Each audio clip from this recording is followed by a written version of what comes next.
अस्सलाम वालेकुम रहमतुल्लाह बिस्मिल्लाह वस्सलातु वस्सलामु अला रसूलिल्लाह। बच्चों में कोई चीज़ बांटना ये कैसा है? गुजारिश ये है कि चूंकि हमारे बड़े हिंदुओं के साथ रहे, तो हिंदुओं का एक अकीदा है कि बच्चे भगवान का दूसरा रूप होते हैं। तो वो जब बच्चों में ये चीज़ें वगैरह बांटा करते थे ना, तो वो ये समझते थे कि हम ये भगवान को खिला रहे हैं। तो यहीं से ये चीज़ हमारे अंदर आ गई। वरना मुझे एक बात बताइए कि अगर हमने अल्लाह की राह में माल खर्च करना है, तो उसके लिए क्या ये ज़रूरी है कि हम मोहल्ले के बच्चों को इकट्ठा करें जो खाते पीते घरानों के बच्चे भी हैं? तो इसलिए ये इस्लाम का तस्वर नहीं। हाँ, बच्चों के साथ वैसे आप शफकत करें, वो एक अलग मसला है।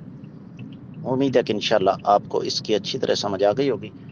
वल्लाहु ताला अअलम बिस्सवाब।